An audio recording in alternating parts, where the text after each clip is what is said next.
The hits just keep coming for PG&E. They're promising to work around the clock to restore power and gas to hundreds of families after a gas line explosion in San Francisco today. Cut the water on the building!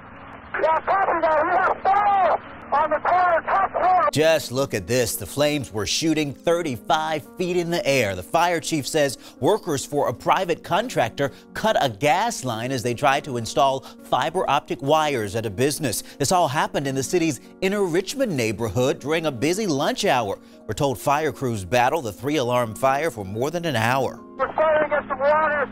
We're not going to extinguish the main. First and foremost, I just want to make a big shout out to our first responders. We've got a wonderful partnership with them here in the city of San Francisco and, of course, throughout the state. Now, PG&E was finally able to cap the line after several hours of work, but again, hundreds were left without gas service. There's also about 2,500 electric customers without service. Again, we know it's cold, and we know it's almost after work, and people would like to come home to electric and gas service. So we are working around the clock to restore that as quickly as possible. The company says they're tackling a, quote, complex web of utilities, and they are going slow and methodically to make sure they're following state protocols. Keep in mind, this all comes as PG&E works through bankruptcy as they face billions of dollars in possible claims from wildfire survivors. Folks like environmental activist Aaron Brockovich recently came here to Sacramento to keep up the pressure. And it is time for the state to get to work. They need to show us their true leadership in holding this company accountable and making these communities whole again.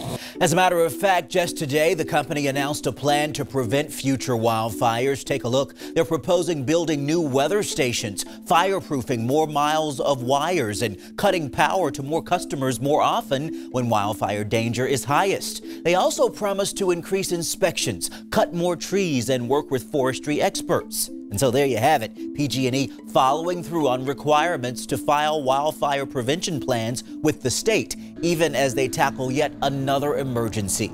This incident today, again, was not their fault. Police say a private contractor cut the gas line, but officials are now asking for patience. We are working as a city family to get this area back to normal as soon as possible.